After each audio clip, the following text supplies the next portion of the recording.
Alyssa Hart never expected that the quiet road she took home every evening would become the place where her entire world changed, because for most of her life she lived simple days and quiet nights, going to work, returning home, making dinner, watching something on her screen, and sleeping just like anyone else. Her life was ordinary, almost invisible, and she never imagined she would ever be asked to do something that felt larger than life. But fate never asks permission, it just arrives without warning. And that night it came crashing into her existence, with the force of a thunderstorm tearing the sky apart. The air was cold and sharp that night, the kind of cold that stings your lungs when you breathe too quickly, and Alyssa rubbed her hands together as she walked toward her car after staying late at work. She had been helping her office switch computer systems, and the whole place felt chaotic, so she volunteered to stay behind and finish a few tasks. She wanted to surprise her manager on Monday and show that she had everything under control, and maybe earn some recognition. But as she stepped out into the lonely parking lot, she wondered if staying late had been worth it, because the whole place was silent except for the faint buzz of a flickering light and the distant sound of wind moving through the empty street.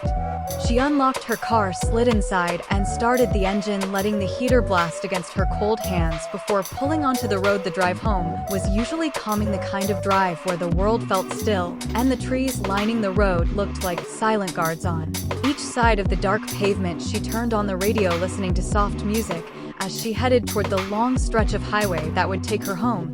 She had no idea that another vehicle was ahead of her, weaving slightly, drifting from side to side, driven by a man who had worked too many hours and fought too much exhaustion with nothing but willpower and caffeine. The man was trying to stay awake, his two children sleeping in the back, unaware of the danger building around them. For Alyssa, the first sign of trouble came as a flicker of movement, the shadow of something crossing into her lane, and before she could even register what it was, the world exploded in violent noise and motion. Her car jolted sideways, metal crunched, glass shattered, and her body was thrown forward, then back as her mind felt like it had been disconnected from her body. The ringing in her ears drowned out every other sound, and for a moment she could not tell if her eyes were open or closed. Everything was a blur of light and darkness mixed together in a painful whirl. The silence that followed felt wrong, so wrong that it made her skin crawl. She opened her eyes and tried to breathe, but each breath felt like knives pressing into her ribs. She tasted blood, but she did not know where it came from. She reached toward her seatbelt with shaking hands, feeling like she was underwater, every movement slow, heavy, and painful. She clutched the vehicle frame as she dragged herself out of the driver's seat, her legs weak, her vision swimming. She staggered and nearly fell to the ground as the cold wind hit her face, bringing a harsh awareness back into her senses.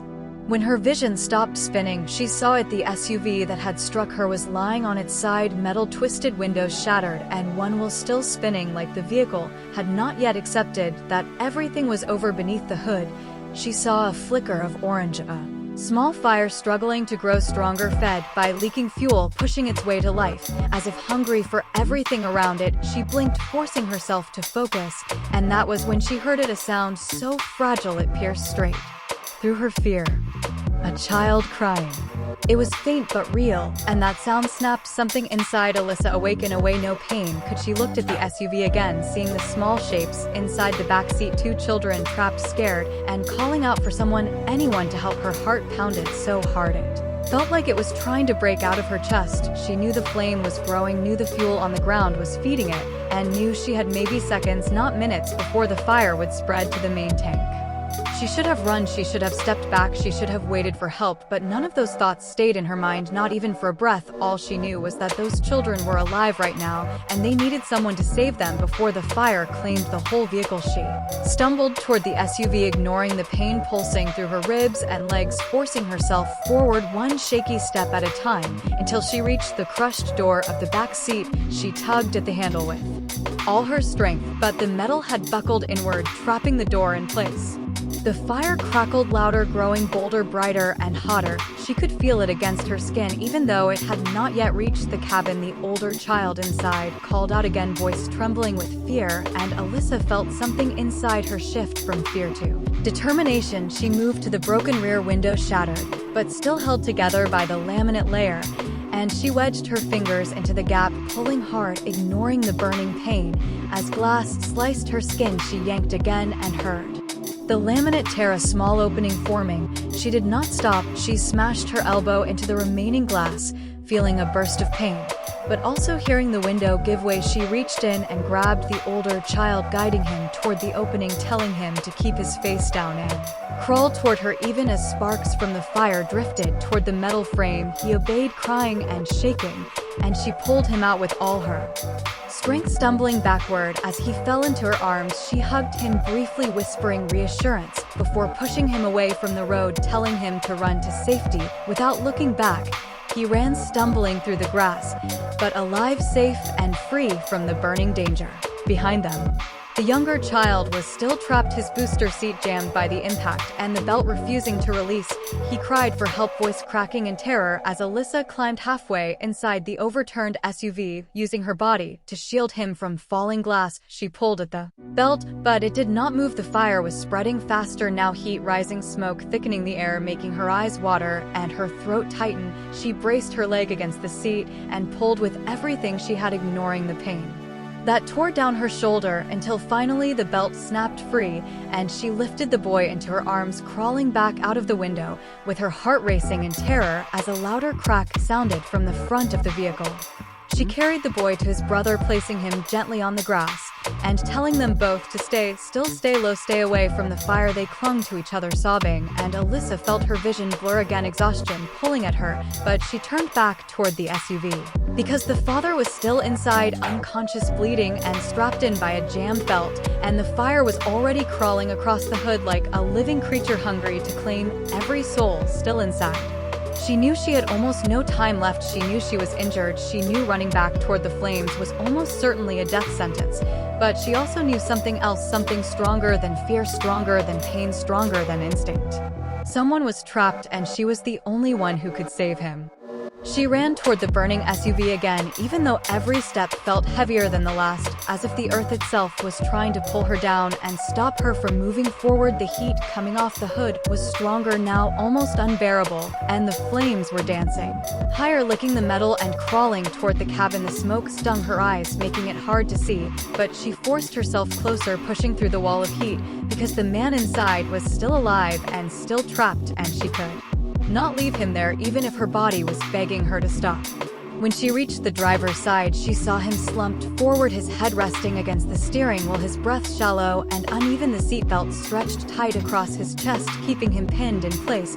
She banged on the window with her bleeding hands, but there was no response. No movement, no sign that he even knew she was there. She tried the door handle, but the metal was warped, locked in place by the force of the crash and the growing heat. She needed another way inside, so she moved toward the front of the cabin, but the flames were too close now, reaching over the hood, popping loudly as small pockets of fuel ignited.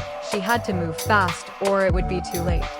She stumbled to the other side of the vehicle, the passenger side lying partly against the ground since the SUV was flipped on its side. She crouched low and peered through the shattered window. The dashboard was crushed inward, but she could see the man clearer now, his chest still rising and falling, though barely. She reached inside, grabbing the bent frame with both hands and pulling, trying to rip it wider. Everything burned, her skin, her muscles trembled, her ribs screamed, but she continued pulling, because stopping was not an option, not when someone was still trapped inside a coffin of fire and metal. The gap widened just enough for her to slip her upper body inside the cabin, smoke swirling around her, choking her lungs. She coughed hard, feeling tears fall from her eyes as she reached for the man's seatbelt, but the clip was jammed, twisted by the impact. She tugged at it hard, but it would not unlock. She felt the fire behind her growing louder, hotter. She could hear the metal of the hood groaning as the flames pressed closer. She did not have time. She needed something sharp, something to cut the belt. She lifted herself out, coughing violently, and stumbled back toward her car, searching for anything she could use, her vision blurred by tears and smoke. She reached inside her shattered window and grabbed a piece of metal from the bent frame, sharp enough to act like a blade. Then she ran back toward the burning SUV, her legs shaking beneath her as she pushed herself into the smoke-filled cabin again, her eyes burning, her throat raw. She reached for the belt, placing the metal shard against it and sawing with all her remaining strength, every movement slow, heavy, desperate. But bit by bit the thick belt began to fray. The fire burst louder behind her, heat rolling into the cabin in waves. She felt her skin prick with the growing intensity, But she kept cutting, kept pushing forward, because she could not walk away, not with a life hanging in the balance. The belt snapped at last, and the man slumped forward into her arms, heavier than she expected, his weight pressing against her injured ribs, making her gasp in pain. But she grabbed him with both arms, pulling him toward the opening, the smoke thickening so fast she could barely see more than shapes and shadows. She dragged him out inch by inch, scraping her arms and shoulders on jagged metal, feeling flames at her back, as if they were reaching out trying to pull her in. She coughed so hard she almost fell, but she tightened her grip on him, refusing to let go. She pulled his upper body out, then his waist, then his legs, until they were both out on the cold pavement, air filling her lungs painfully. But at least it was not smoke. She grabbed him under his arms and dragged him away from the vehicle, her muscles trembling, her bones screaming, the fire roaring louder behind them. She pulled him as far as she could, still coughing, stumbling, falling to one knee, but refusing to stop until they were a safe distance away. The moment she set him down, she felt the heat behind her explode into a burst of sound, the fire engulfing the cabin completely. Flames shooting upward as if the vehicle itself had taken its final breath. She collapsed beside the man, struggling to stay conscious, her body shaking uncontrollably. But she kept her eyes on the children sitting together, crying but alive, because she had reached them in time. She looked back at the man beside her, his breathing shallow but steady, rising and falling slowly, and she felt relief wash over her like a wave, heavier than any pain filling her body. She lay back on the cold ground, staring at the dark sky, her chest aching with every breath, her hands trembling, her clothes covered in blood, soot, and ash. But she was alive, and more importantly, so were they, all of them, pulled from fire and death, because she refused to walk away. Her vision dimmed, edges fading into darkness, but she fought to stay awake, every sound distant, muffled, until she heard faint sirens in the distance, growing louder, closer. She knew help was coming, but she also knew she had nothing left to give. Her body had reached its limit, and as the sirens echoed through the cold night, she finally allowed her eyes to close, letting herself drift into the void, knowing she had given everything she had and more. The last thing she felt before blacking out was the cold wind brushing her face, and the faint sense that she had done something that mattered, something bigger than fear, bigger than pain, something that would stay with her, and with the lives she saved forever. Alyssa drifted in and out of darkness as the sirens came closer, the wailing echo filling the night air like a lifeline, pulling her back from the edge. She felt the vibration of footsteps around her, voices shouting commands, lights flashing across the inside of her eyelids. Someone touched her arm, and another voice spoke close to her ear, calm, steady, trying to anchor her, but everything felt distant, like she was underwater, hearing the world through layers of thick glass. She tried to open her eyes, but they refused to obey, too heavy, too tired, too overwhelmed by pain and exhaustion. She felt hands checking her pulse, lifting her head, placing something under her neck. Someone else was examining the father, the children crying nearby as a paramedic knelt beside them, speaking gently, trying to calm them down. Alyssa wanted to sit up, wanted to tell them she was fine, wanted to make sure the children were really safe, but her body would not move, not even an inch. She felt a cool mask placed over her face, a burst of clean oxygen rushing into her lungs, making her cough hard as her chest burned from the impact and smoke. She heard someone say she has multiple injuries, possible rib fractures, smoke inhalation, blood loss. We need to move fast. And then she felt the world shift as they lifted her onto a stretcher, securing her body gently but firmly. The motion made her dizzy, her head spinning so fast she thought she might fall off the world altogether, but she forced her eyes open for a moment and saw blurred shapes around her, flashing red and blue lights, the burned frame of the SUV glowing in the dark, steam rising from the charred remains, firefighters spraying the last bits of flame until everything hissed and fell silent. She saw the children standing beside a paramedic wrapped in blankets, their faces streaked with tears and soot, but alive. Very much alive, they were staring at her, their eyes wide, filled with something she did not understand at first, and then she saw it clearly. Gratitude, deep, overwhelming gratitude. Even though they were scared, even though they were shaking, even though they were still in shock, they understood enough to know she had saved them.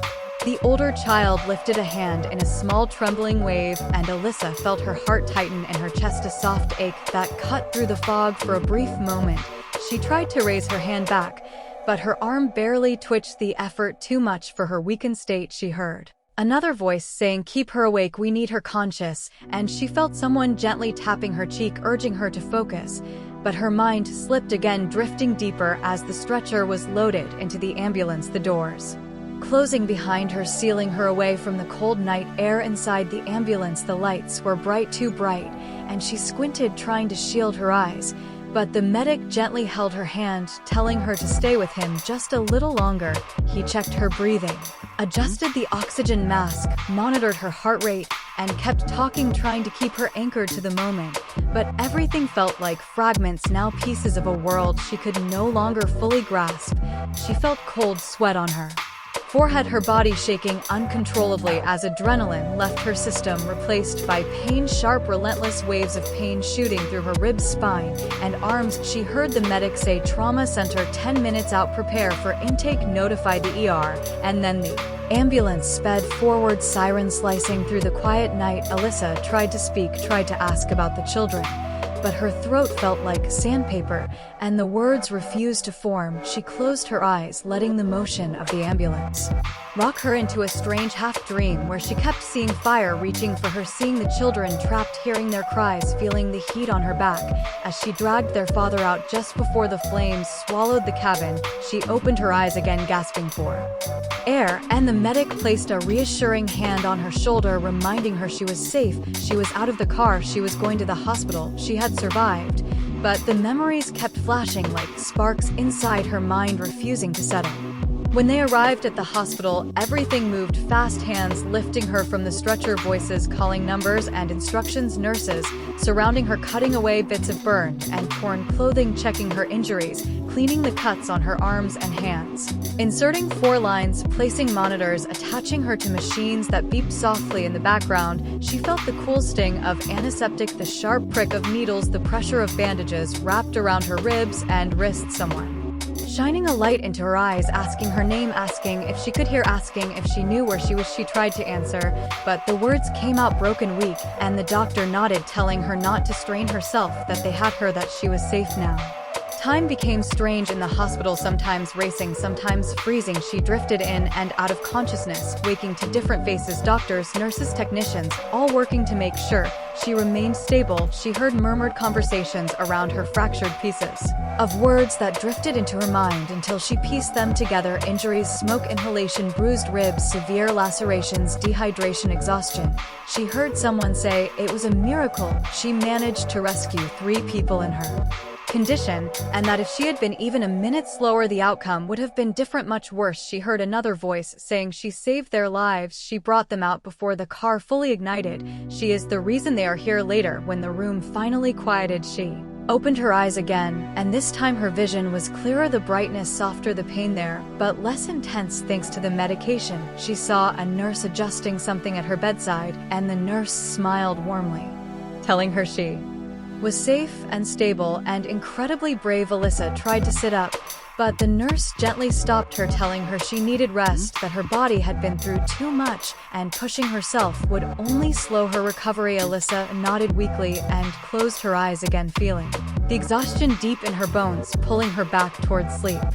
Hours passed, maybe more, she could not tell, until she woke again to a faint knock at the door. The nurse stepped inside and said, "Someone wants to see you," but only for a moment, and Alyssa frowned, confused, until she saw 2 small figures enter the room, the children she had rescued, wrapped in clean clothes, their faces washed, but their eyes still carrying the shadow of the night. They slowly approached her bedside, the older one holding his brother's hand tightly, as if afraid to let go. They stood beside her quietly at first, and then the older child whispered, "Thank you," his voice trembling, not with fear now, but with emotion, deep, genuine gratitude. And the younger child climbed closer, placing a tiny hand on her arm and whispering, "Thank you too," his voice soft and sincere.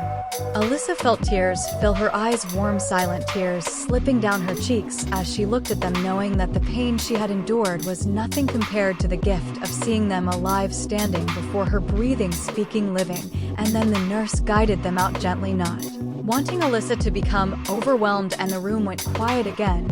But this time it was a peaceful quiet, not the terrifying silence after the crash, but a healing quiet, a reminder that she had done something extraordinary, something that would stay with her for the rest of her life. She closed her eyes again, letting the weight of the moment settle inside her, feeling a sense of peace she had never felt before. She did not think of herself as a hero. She did not think she had done anything special. She just knew that in a moment of fear, she had chosen to act, and because of that, 3 people were alive, and that truth warmed her heart brighter than any fire ever could. Eva kept walking forward through the cold hospital corridor, even though every step felt like dragging weights behind her, and every movement reminded her that she was still alive only because fate had not finished with her, and she had not finished with fate either. And she knew deep inside that she had a job to do, something bigger than surviving, something bigger than screaming in pain, something that came from the fire and the screams and the moment she stood in front of a burning car and saved lives that should have been lost forever. And because of that, she felt something moving inside her, like a quiet force pushing her toward the recovery room.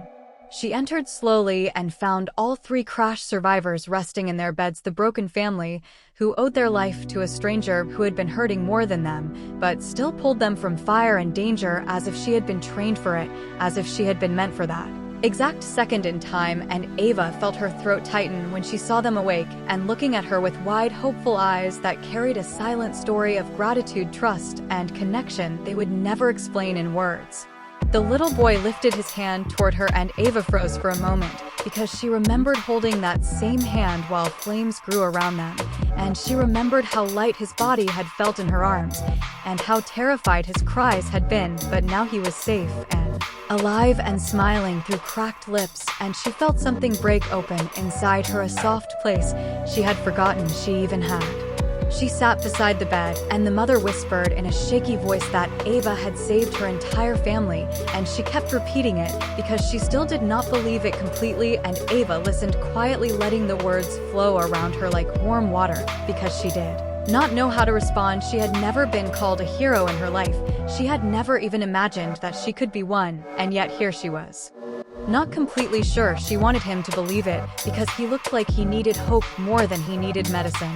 When she stepped out of the room, she found a doctor waiting for her with a thoughtful expression on his face, and he asked if she had a moment, because there was something he wanted to discuss, something about her injuries, her recovery, and something else. Something he said was unusual and needed attention. And Eva felt her pulse rise because she thought maybe the accident had caused damage she was not aware of, damage that might change her life forever. But instead, the doctor said something that almost made her laugh from disbelief. He said that the accident had revealed an irregularity in her heart rhythm, not dangerous yet, but important enough that she would need treatment and observation. And Eva stared at him, thinking that her body had been hiding secrets all along, and it took a fiery explosion to bring them out. And she did not know whether to be scared or grateful, so she simply nodded and asked what she needed to do next. When the doctor walked away, Eva leaned against the wall, breathing slowly, trying to make sense of everything, and she realized something else. The crash had not just broken metal and bones, it had opened a door to a part of her life she never planned to walk through, a door to change, a door to strength, a door to facing things she had avoided for years. And she felt strangely calm, knowing that maybe the universe had dragged her into this moment for a purpose she was only starting to understand. Over the next days, the hospital staff talked about her, constantly whispering her story like she was some kind of legend, telling anyone who would listen that she had gone into fire not once, but 3 times to save strangers, even though she herself could barely walk. And the story spread so fast that soon reporters appeared outside, asking about the mysterious woman who had survived the crash, then saved the others. And Eva tried to avoid them, but it became harder when a nurse asked if she was willing to talk on camera, because her story could inspire thousands, maybe millions. Eva hesitated because she did not think of herself as inspiring. She was just someone who reacted in the moment, someone who did what she felt she had to do, and she did not want the world to turn her into something she was not. But at the same time, she remembered the mother staring at her with tears in her eyes, and the little boy gripping her hand, and the father trying to thank her through the pain. And she thought maybe sharing the story was not about fame, maybe it was about reminding people that there were still sparks of courage in the world, even in unexpected places, even inside someone who felt broken. She agreed to one interview, only one, but she had no idea how quickly one would turn into many, because the moment her first interview aired, People across the country wanted to hear more. They wanted to know who she was, what she felt, how she found the strength to walk into fire, and Eva tried to explain that she had not been fearless, she had been terrified, but she moved anyway because others needed her, and that simple truth resonated with people in ways she did not expect. Letters started pouring in from strangers thanking her for reminding them that bravery still existed even in ordinary people, and social media exploded with her name, calling her the woman who survived the crash, then saved others. And Eva tried to read as many messages as she could, but sometimes it overwhelmed her, and she would close her phone and sit quietly listening to the distant hospital noises, trying to ground herself in what was real and what mattered. One afternoon, the mother from the accident came to visit Eva alone, walking slowly with bandages still wrapped around her arms, and she sat down beside Eva and spoke in a low, trembling voice, saying that before the accident her family had been falling apart, fighting all the time, drifting away from each other. And she said that Eva had not just saved their lives, she had saved their future and their unity. And Eva felt tears form in her eyes because she had never imagined her actions could reach that deep. The mother held her hand gently and said something Eva would remember for the rest of her life. She said that sometimes the strongest heroes are the ones who never plan to be heroes, the ones who walk through pain and still choose kindness, the ones who act not because they are fearless, but because they refuse to let fear make decisions for them. Eva carried those words with her as the days passed, and she started physical therapy, pushing through pain that made her gasp and sweat, but she refused to give up because she had fought fire. She could fight this too, and her therapists kept telling her that she was healing faster than expected, and she told them that maybe strength grows from surviving the impossible. Maybe once you walk out of flames, you feel less afraid of the smaller battles. Weeks later, she was finally discharged from the hospital, and she stood outside, breathing real air again, feeling sunlight on her skin, and listening to the distant sound of traffic that no longer scared her. And she realized that life had given her a second chance, and she did not want to waste it. She got into her friend's car and looked at the hospital fading behind them and whispered softly that she was ready for whatever came next. But she had no idea that her story was only beginning, and that the world had much bigger plans for her, plans she had never imagined. Eva woke up the next morning in her apartment, feeling the strange quiet that happens after surviving something that should have ended your life, and she sat on the edge of her bed, listening to the soft hum of the city and letting herself breathe, without rushing, without fear, without fire. And she realized that she no longer felt like the same woman who left her home the day of the crash. She felt older, stronger, heavier, but also somehow more alive than she had ever been. She looked at her reflection in the mirror and saw the scars forming across her shoulder and down her arm, and she traced them with her fingers, thinking about how each mark was a reminder of a moment inside the burning car, a second where she felt heat wrapping around her skin while she held onto the lives of strangers. And she whispered to herself that she would not hide these marks, because they were not signs of weakness, they were proof that she had fought and she had won. She made coffee, slowly letting the warmth settle into her hands, and she thought about the little family she saved, wondering how they were doing now that the shock of the accident had faded, and whether they were healing, whether they were afraid, whether they remembered the flames the same way she did, with sudden flashes that made her heart race for a moment before settling again.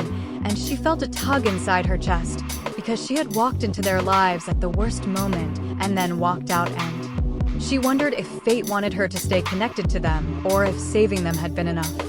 Her phone buzzed, and she glanced down to see a message from a number she recognized, the mother from the crash, sending a short message asking Eva if she would be willing to meet them at the park later, because the little boy kept asking to see her. And Eva felt a warm ache in her heart, because she remembered how tightly he had held on to her, how terrified he had been, and she knew she could not say no, not when a child wanted reassurance from the person who pulled him from fire and carried him to safety. She agreed and spent the next hour getting ready, slowly, carefully, because her body still hurt in ways that felt sharp and deep, and she moved cautiously so she would not push herself too far too fast. And when she finally stepped outside, she felt sunlight cover her like a gentle blanket, reminding her that she was still here, and that she had been given another day to live differently, to live with purpose. She arrived at the park and saw the family at a distance, the mother sitting on a bench, the father standing beside her with a slight limp, and the little boy running around in circles with a new energy that made Eva smile.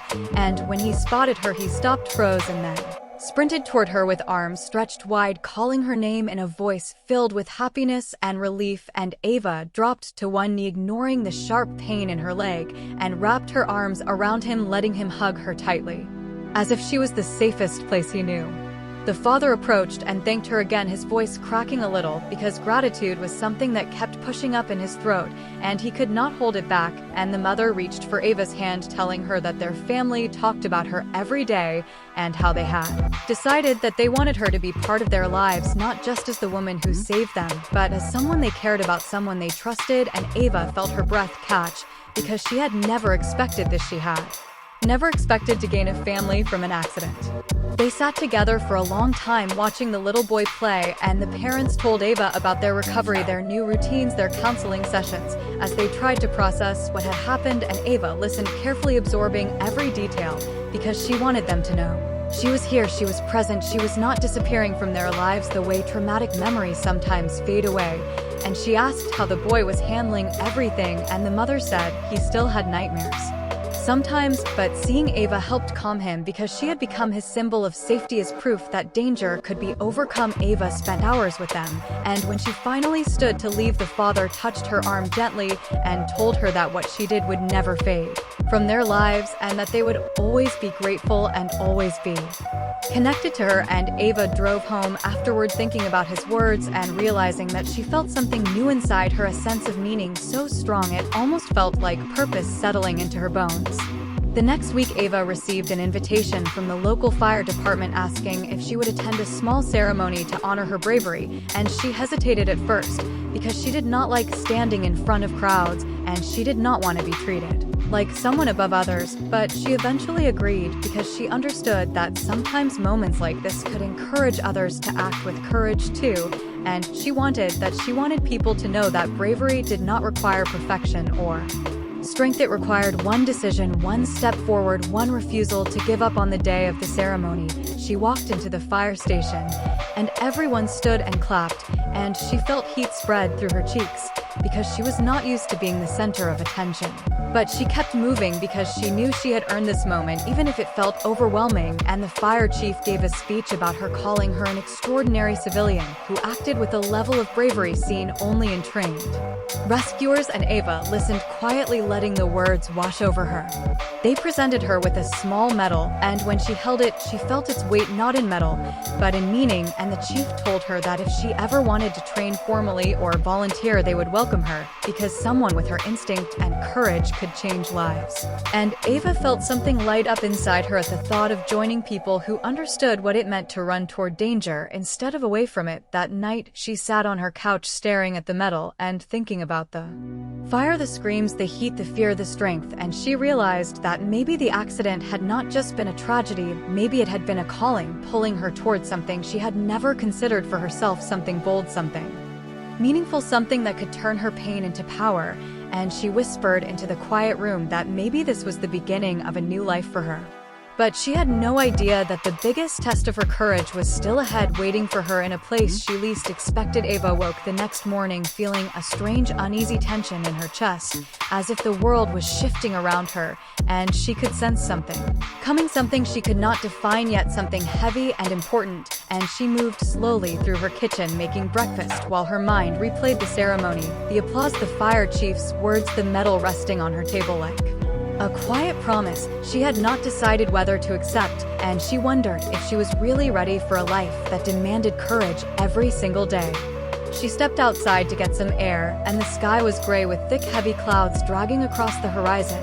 And she breathed in deeply, feeling the cold breeze sweep across her skin.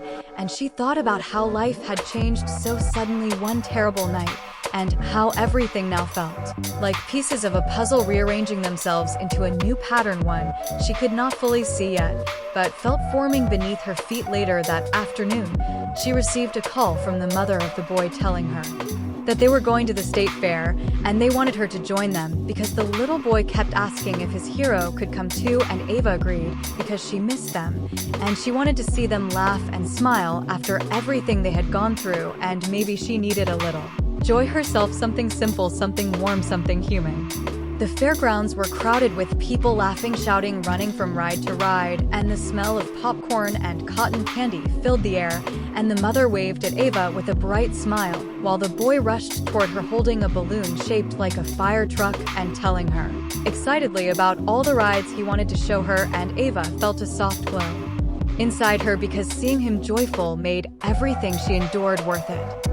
They walked through the fair together, riding small attractions, playing games, winning prizes, and sharing snacks, and for the first time since the accident, Eva felt a sense of normalcy returning to her bones, as if life was stitching itself back together piece by piece, and she laughed more than she expected, her laughter blending with the sounds of the crowd like she belonged in this moment. But everything changed in an instant when a sudden explosion of screams erupted near the far end of the fairgrounds, and the sound hit Eva like a shockwave, slicing through the noise of laughter and music, and within seconds people began running in all directions, panic spreading through the crowd like wildfire, and Eva felt her heartbeat spike as she grabbed the boy's hand, pulling him close, while the mother and father huddled beside her trying to figure out what was happening. Smoke started rising from behind one of the food stalls, thick, dark, and growing fast, and Eva felt that familiar instinct surge inside her, the same instinct she had felt the night of the crash, the instinct to move forward when everyone else moved back, and she could feel her muscles tighten even though her mind screamed that she had already been through enough, already survived enough, already risked everything once, and she did not need to do this again. But then she heard it, a voice crying for help, a young girl screaming, trapped behind the smoke, and something inside Eva snapped into place, something unstoppable, something fierce, something that told her she could not and would not stand still while someone else suffered, and she handed the boy to his father, telling him to keep him close and run if things got worse, and the father shook his head, saying no, he did not want her to go, but she squeezed his arm and told him she had to, because if she walked away, she would never forgive herself. Eva pushed through the panicking crowd, darting through gaps, slipping between running bodies, heading straight toward the smoke, while people shouted for her to stop, screamed that it was dangerous, begged her to stay back. But she kept moving, her lungs filling with adrenaline, her legs carrying her as if they remembered exactly how to run into danger. She reached the burning stall and saw that an oil fryer had exploded, sending flames across the canopy and trapping a teenage girl behind a collapsed metal barrier, and the girl was crying, trying to lift the fallen frame. But it was too heavy and too hot, and Eva felt her heart twist because she recognized that same helpless fear she had seen in the eyes of the boy on the night of the crash. Without hesitating, Eva grabbed the edge of the metal frame and tried to lift it, but the heat scorched her arms and she staggered back for a second, breathing through the pain, and she reminded herself that she had survived worse. She had survived fire once, she could survive it again. So she pushed forward again, grabbing the metal with all the strength she had left, lifting with her entire body, gritting her teeth as the flames licked closer and closer to her skin. The girl crawled out sobbing while Eva held the frame up, and the moment the girl was clear, Eva threw the metal aside, stumbling back, coughing from the smoke, and the crowd cheered as firefighters rushed in, finally reaching the scene, spraying foam across the burning stall. But Eva could barely hear them because her ears were ringing and her vision blurred at the edges. The girl threw her arms around Eva, crying into her shoulder, thanking her over and over, and the sound of her voice made something inside Eva crack open like a wound she did not know she was still carrying, and she held the girl tightly, whispering that she was safe now, she was safe, she was safe. The mother and father rushed to her, followed by the boy who clung to her leg, and Eva leaned down, hugging him, trying to steady her breathing as her muscles shook from adrenaline and exhaustion. And the father looked at her with a mixture of fear and awe, saying he had never seen anyone run into danger twice in one lifetime, and that she had no idea how extraordinary she really was. A medic approached, urging her to sit because her arms were burned again, her shoulders trembling from strain, and Eva allowed them to lead her to an ambulance where they cleaned her wounds and wrapped her arms in fresh bandages, and she sat quietly while the city moved around her, thinking about how she had not chosen this path, but somehow it kept choosing her again and again. Later, as the sun began to set, painting the sky in shades of orange and gold, Eva walked back to the family, who waited for her by the exit, and the boy hugged her so tightly, she felt her heart swell until it almost hurt, and the mother whispered that she believed Eva had been put on this earth for a purpose bigger than surviving a crash or saving a girl at a fair. She said Eva had a gift, the gift of courage, the gift of sacrifice, the rare ability to see others in danger and move toward them instead of away. Eva looked at the sky, then at her bandaged arms, then at the little family who had become part of her heart, and she felt that same quiet sense of destiny gently pressing into her life, shaping her future one choice at a time. And she realized that maybe she was not meant to run from this path, maybe she was meant to walk straight into it. But destiny was not done with her yet, and the next challenge waiting for her would be bigger, darker, and far more dangerous than anything she had faced before. Eva woke up the next morning feeling strangely restless, as if the world around her had shifted a little during the night, and she could sense a storm forming somewhere beyond the horizon, a storm that had nothing to do with weather and everything to do with the path she had been pushed onto. And she sat quietly on her couch, looking at the bandages on her arms, remembering the heat from the fire at the fair, the cries of the trapped girl, the roar of the flames, and she wondered how many times life would test her and how many times she would have the strength to answer.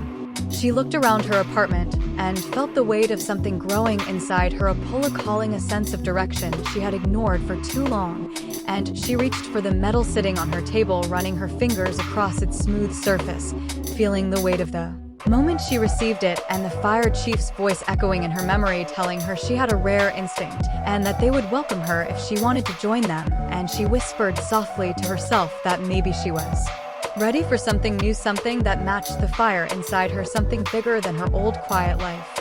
She showered, dressed slowly, and stepped outside, breathing in the morning air, and she felt every muscle in her body ache from the strain of the night before.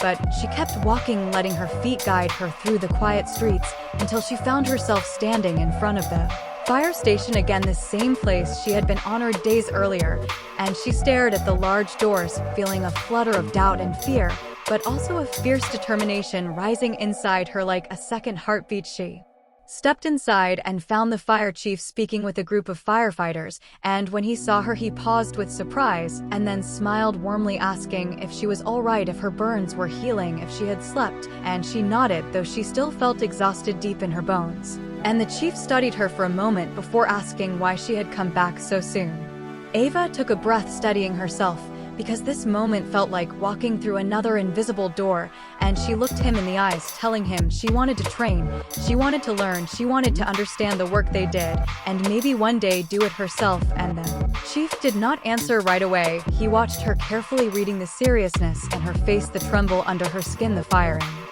her eyes, and then he nodded, saying he believed she had what it took, and if she was willing to commit, they would help her become the best version of herself.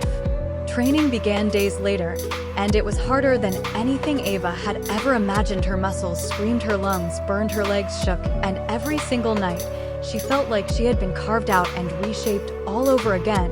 But she refused to quit because she remembered the girl trapped behind the fire, the family she saved, the lives she touched, and every time she wanted to collapse, she thought of them and pushed herself again and again until she stood taller, stronger, and steadier than before. The other trainees admired her spirit, even though she arrived with no background, no previous experience, no physical advantage, just pure heart and relentless determination. And some nights they gathered around her, asking about the crash and the fair, and she told them only the pieces she could speak without feeling the memories pinch her chest, and they understood, giving her space while still cheering her on like she belonged with them from the start. Weeks passed, and Eva grew faster, fiercer, more focused, and the chief watched her with quiet pride, knowing she was becoming someone powerful, someone capable of extraordinary things. And she felt her confidence grow with every challenge she overcame, with every weight she lifted, with every ladder she climbed, and with every simulation she completed. And she knew she was becoming someone she had never imagined, but someone she had always been meant to be. But life did not relax its grip on her, not even for a moment, because just when she finally felt A rhythm forming something dark and unexpected struck one cold evening as she and her classmates finished a long, grueling training session and began walking to their cars exhausted, but laughing together, sharing stories, feeling like a small family. A man stumbled into the station driveway holding his side, his face pale, his eyes wild with fear, and Eva rushed toward him before anyone else could react, catching him before he collapsed onto the pavement, and she lowered him gently to the ground, asking what happened, and his voice shook as he told her that there had been an accident on the outskirts of town. A tanker truck had tipped over, spilling fuel everywhere, and flames were spreading fast, trapping people inside their cars. Eva felt the world tilt around her because the description sounded like a nightmare, like a twisted reflection of the night she survived, and she felt every emotion crash into her at once: fear, déjà vu, determination, and something deeper, something fierce and unbreakable. And the chief barked orders, immediately shouting for the engines to roll, for the crew to suit up, and before Eva could think, her body moved with the rest, running, grabbing gear, jumping into the fire engine with adrenaline roaring through her veins. The engine screamed down the highway, sirens cutting through the roaring wind, and Eva stared out the window, watching smoke rise in the distance. Even before they reached the crash site, thick black clouds spiraling into the sky like a warning, and she felt her heartbeat pumping hard, but steady, steady in a way that told her she was ready, steady in a way she had never felt before, steady in a way that meant she had found her place. When they arrived, the scene was chaos, fire racing across the spilled fuel, cars scattered and crashed, people screaming and crying, running away from the heat that grew hotter and louder every second, and Eva felt a sharp chill run through her even as flames reflected in her eyes, reminding her of the night that changed everything. But she clenched her fists and reminded herself she was not the same woman anymore. She was stronger, she was trained, she was not just a survivor, she was a fighter. The chief assigned her to a rescue team, and she ran beside them, pulling on her protective gear, feeling the weight of it anchor her to the ground, and they pushed through the smoke, racing toward the overturned tanker, where a family was trapped inside a crushed minivan, unable to open the doors as flames crept closer and closer, and the heat wrapped around them like a living creature. Eva shouted for her team to bring tools, and without hesitation she dropped to the ground, reaching through a shattered window, grabbing the trembling hand of a child inside, telling him it was going to be all right, telling him she would not leave him, telling him she was there, and she meant it with every ounce of her soul. Her team pried the door open, fighting against twisted metal while flames crept closer, and Eva kept the child calm, kept the mother conscious, kept the father breathing, and when the moment came and the door finally gave way, she pulled them out one by one, guiding them through smoke and fire to safety, and she felt her body ache, her throat burn, her muscles scream, but she kept moving, kept fighting, kept pulling until all of them were free.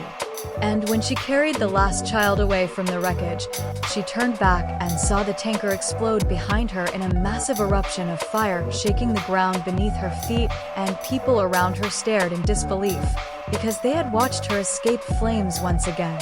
With lives in her arms like she had been carved from courage itself, paramedics rushed in, taking over as Eva stumbled back, catching her breath, her gear covered in soot, her arms trembling, and the chief put a hand on her shoulder, telling her she had made the right choice, training, joining them, stepping into the life she was meant for. And she looked at the burning wreckage, at the frightened family, at the dark sky glowing orange, and she felt tears gather in her eyes, not from fear, but from something deeper, something powerful, something like destiny settling into her chest once more. And she knew this was only the beginning, because danger would come again and again, and she would meet it head on every time, because she had become something she never expected, something extraordinary, something unbreakable, something brave. The following days passed in a blur for Eva. She woke early, trained late, pushed herself harder than ever before, and still found moments to sit quietly thinking about the families she had saved and the lives she had touched, because each one reminded her that bravery was not a title, it was a choice, a heartbeat, a decision made in the moment when fear wanted to push you back, but something deeper pushed you forward. She practiced drills, tirelessly ran simulations that left her body screaming, but she refused to give up, because every drop of sweat, every bruise, every aching muscle was a testament to what she could do and what she would do when it mattered most. Late one night, after a particularly grueling day, she sat alone on the firehouse roof, watching the City lights flicker below her, and she thought about the fire at the fair, the crash, the tanker accident, and how all of it seemed connected like a thread weaving her into a story bigger than herself. And she realized that no matter how much pain she endured, no matter how many times she ran into danger, she could not stop moving forward, because she had discovered something inside her that refused to be ignored, a force that drew her toward the flames, toward the impossible, toward the people who needed her. Her phone buzzed, breaking the quiet, and she saw a message from the mother of the first family asking if she could come by tomorrow. The boy had drawn a picture of Eva holding them all, and he wanted to show it to her, and she smiled despite the exhaustion, despite the soreness, despite the lingering fear that she carried inside her chest. And she replied that she would come because she knew those moments grounded her, reminded her why she kept running toward danger, why she kept putting herself at risk, and why bravery mattered more than comfort. The next day, she walked into their home, and the little boy ran to her, immediately clutching the drawing so tightly she thought he might break the paper, and Eva laughed softly, taking it from him, and kneeling down to see it clearly, a crude but perfect representation of the night she saved them, with fire behind her, smoke curling upward, and a small heart drawn in the corner with the word "thank you" written in a shaky scrawl. And she felt her chest tighten, because she realized that no medals, no applause, no interviews would ever compare to moments like this. The mother hugged her tightly, tears in her eyes, whispering that Eva had given them more than life, she had given them hope, and the father nodded silently, holding her hand briefly before letting go, because he could not find words strong enough to describe what she had done. And Eva felt something she had never felt before, a weight lifting off her shoulders, a quiet satisfaction that had nothing to do with recognition and everything to do with knowing she had made a difference. Weeks passed, and Eva continued her training every day, rising with the sun, running laps through the streets, lifting weights, climbing ladders, crawling through smoke-filled rooms, and practicing rescues with her team. And every day, she felt herself grow stronger, faster, smarter, more attuned to the subtle signals that danger sometimes gave before it fully arrived. And she learned to trust her instincts more than ever, realizing that the fire inside her was not just for surviving, it was for living, for protecting, for acting when no one else could. One afternoon, a call came over the radio about a burning apartment building 3 stories high with people trapped inside, and Eva felt the familiar spike of adrenaline as the engine roared to life, and she strapped on her gear, joining the crew racing through the streets toward the scene. And when they arrived, the smell of smoke, thick and acrid, filled her lungs, the sound of crackling fire echoing off the walls of the surrounding buildings, and the sight of terrified families pressed against windows or huddled on balconies made her heart beat faster and steadier all at once. The chief barked orders, sending firefighters to different points, and Eva ran toward the stairwell, knowing instinctively that some of the residents were too frightened to leave the building alone, and she moved like a force of nature up the stairs, flames licking the walls past smoke so thick she could barely see, but she did not hesitate, because she knew her job was to guide them to safety. Her arms outstretched, her voice steady, telling them to follow her, telling them they were not alone, telling them that she would not let anything happen to them. She found a young couple with a baby trapped in an apartment, the door swollen from heat and partially jammed, and she did not pause. She kicked at the edge until it gave way, carefully lifting the parents out first, and then holding the baby close to her chest, moving down the stairs with a speed and precision she had developed from years of pushing herself beyond pain, beyond fear, beyond doubt. And when she reached the bottom, she handed the child to paramedics, who checked the baby quickly while the parents hugged her, repeatedly thanking her and crying, and she could feel the warmth of their gratitude wash over her even as the smoke filled the air behind her. She did not stop, though. She ran back into the building again, pulling out elderly residents, guiding children from smoke-filled hallways, clearing every floor she could reach until the flames had been contained, and the fire department declared the building secure and everyone accounted for. And she leaned against the cool pavement outside, breathing hard, feeling her body shake with exhaustion and relief. And as she looked at the crowd of people she had saved, she realized that her life had changed forever, not because she wanted glory or recognition, but because she could not ignore the call to protect others, even if it cost her everything. And in that moment, she understood fully that bravery was not a single act, it was a lifetime of choices, a commitment to step forward when the world wanted you to step back, a refusal to be paralyzed by fear, and a willingness to carry others even when your own body felt broken or weak. And Eva knew that no matter how many times life tested her, she would answer that call again and again, because it was who she had become and who she was always meant to be. Days turned into weeks, and Eva settled into a rhythm that both terrified and exhilarated her. She woke before sunrise, ran through the quiet streets, letting her breath form clouds in the cold morning air, then returned to the firehouse to continue training, lifting weights, climbing ladders, crawling through smoke and fire drills that left her muscles quivering and her lungs burning. But she welcomed the pain because it reminded her she was alive, because it reminded her that she had a purpose, because it reminded her that she could do what others could not. Her nights were quieter, sometimes too quiet. She would lie in her small apartment staring at the ceiling, thinking about the people she had saved and those she had not been able to reach, and sometimes tears would slip down her cheeks as she remembered the screams of fear and pain that had once filled her ears. And she reminded herself that courage did not mean perfection, that bravery was not about never feeling fear, but about moving forward in spite of it. And with every passing day, she felt herself growing stronger inside as well as out. One evening, as the sun dipped behind the city skyline, painting the world in hues of orange and purple, the firehouse radio crackled to life, reporting a massive warehouse fire on the outskirts of town. And Eva felt that familiar spark ignite inside her chest, that same instinct that had propelled her into the burning SUV, the oil fire at the fair, the tanker truck, and the apartment building. And she grabbed her gear without hesitation, sliding into the engine with her team, feeling the engine roar beneath her like a wild beast carrying her toward the unknown. When they arrived, the warehouse was fully engulfed in flames towering above them, black smoke billowing into the sky, and she could hear the distant sounds of people trapped inside calling for help over the roar of fire and the crackling of burning wood. And she did not pause, because hesitation was a luxury she could not afford. She ran toward the entrance, flames licking the walls and floors and smoke choking her lungs, but she pushed forward, every step steady, sure, resolute. Inside, she found workers trapped behind collapsed shelving and overturned crates, and she moved with precision, directing them to the nearest exit, guiding the injured over debris and broken glass, holding a man who had twisted his ankle steady, while another firefighter carried him to safety. She did not stop, she did not pause. She was a whirlwind of motion and focus, even as the heat pressed in on her chest and the fire tried to claim every corner of the room.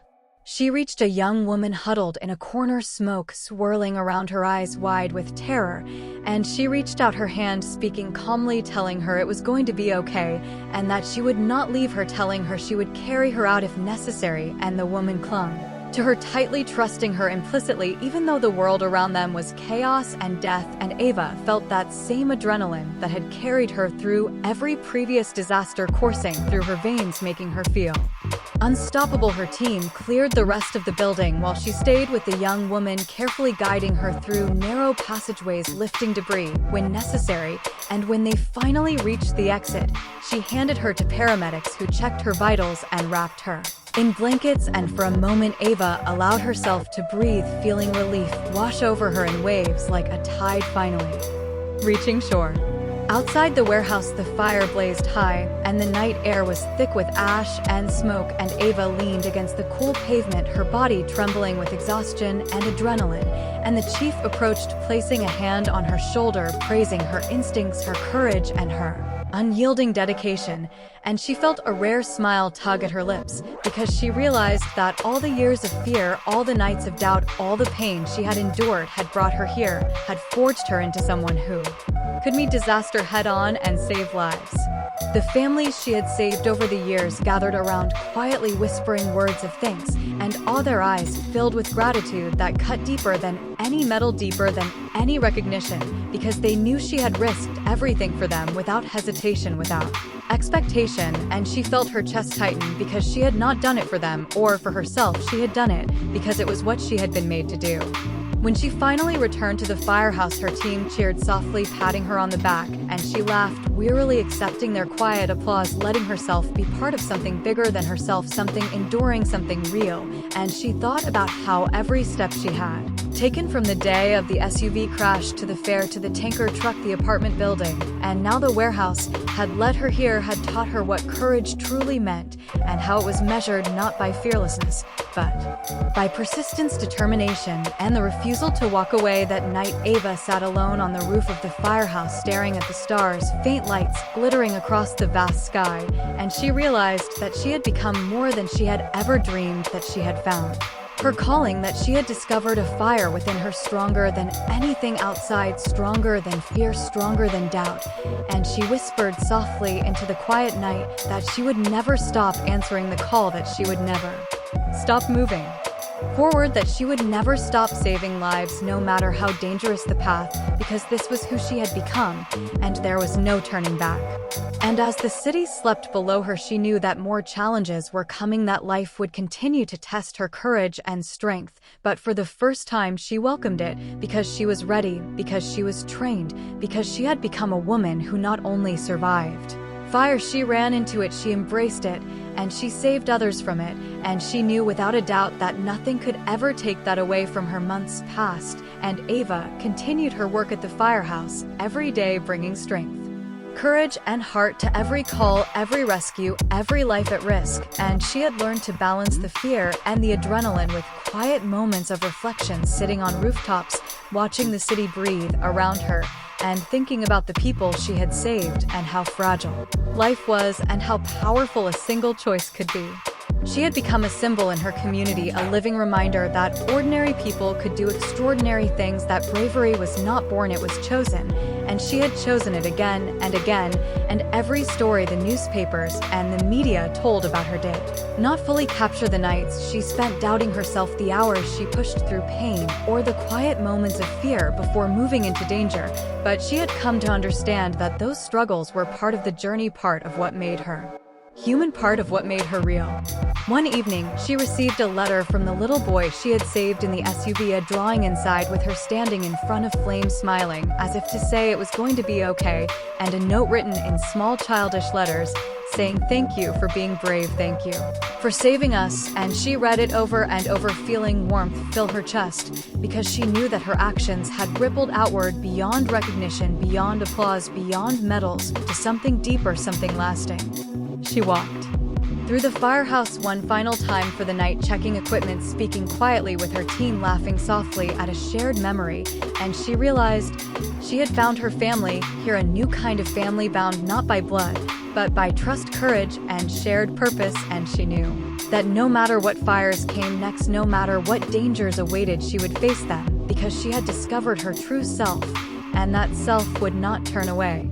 Later, she stood outside, watching the sun rise over the city, the sky a mixture of soft pink and gold, and she breathed deeply, feeling the warmth on her face and the wind in her hair, and she knew that life would always hold uncertainty, danger, and challenge, but she was no longer afraid. She had been tested, she had survived, she had saved lives, she had embraced fear and turned it into action, and she whispered softly to the morning air that she would continue to walk the path of courage, continue to answer the call, continue to protect and to inspire. And she smiled, because she had become exactly who she was meant to be, a woman who survived a crash, then ran into fire again and again, and saved countless lives, a true hero, not because she sought it, but because she chose it every single time. And as the city awoke below her and the world began another day, Eva felt peace for the first time in a long time, a quiet pride, a steady heartbeat, and the knowledge that her story would live on, not in headlines or awards, but in every life she had touched, every family she had saved, and in the unshakable courage she carried within herself. And she took a final deep breath and stepped forward into the day, ready for whatever came next, knowing that she would always run toward the fire. The end.